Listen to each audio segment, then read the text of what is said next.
Hey, welcome back to part 2 of classical music in Antiquity. This video is going to be about late Antiquity and the Patristic period. Part 1 was about ancient Greek music, so if you're interested, make sure to check it out in my channel. Let's start by noticing the shift in musical notation. This is known as ekphonesis, which means reading aloud. It is a system of musical notation where the signs appear above or underneath the prose text.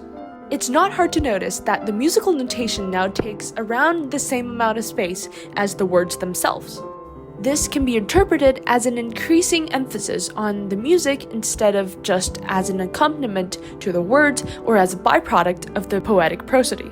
This conflict between the abstract instrumental music and the concrete words that come with it can be representative of this time's philosophy, trying to reconcile the Greco-Roman materialistic past with the Christian mystic faith of the present. In this new world, under the radiance of the one true God, music becomes the language of questioning and navigating the spiritual landscape. As shown in this excerpt, the lyre corresponds to the world order, its 7 strings through the 7 planets, each of which has its voice in the music of the spheres.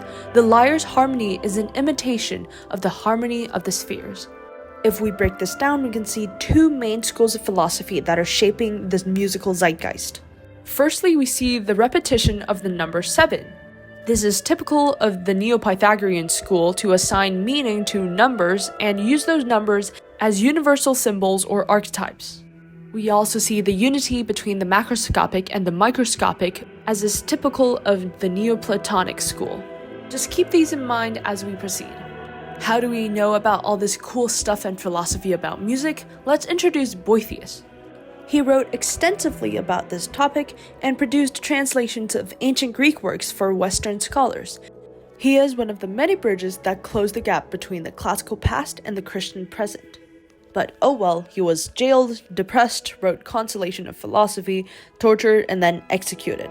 At least he became a martyr. He is the author of the book De Institutione Musica. In his work, he divided music into 3 different categories.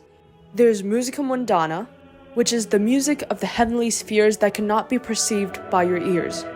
Below that is the musica humana, which is the internal music of the human body that unites the soul and the body like music unites high and low pitches. And at the very bottom is musica instrumentis, which is the actual sounds made by singers and instrumentalists. Let's dive deeper into musica mundana, because mundana does not mean mundane, it means of the world. This is the harmony or the order of the world that is analogous to musical harmony that could only be discovered through intellect. However, it is said that the order found within audible music is similar to the actual musica mundana, and both can reflect the beauty of God. This Renaissance engraving exemplifies this philosophy.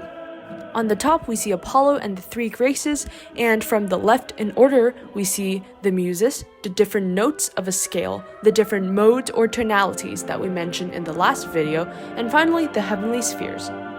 This great metaphysical unity is their way of comprehending the 2 conflicting forces that exists in the cultural sphere at once, through music.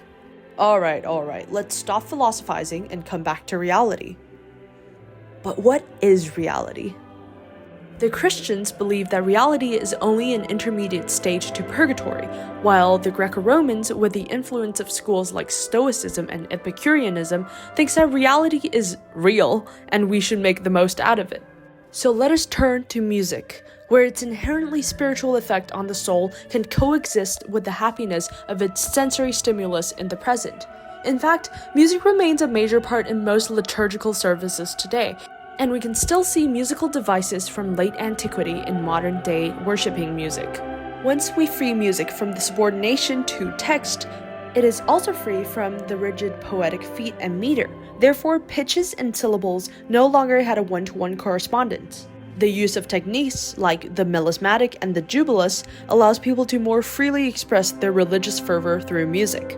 And as the Christian faith slowly begins to take its form as systems, the similar techniques can be seen over and over again, and it's carried on.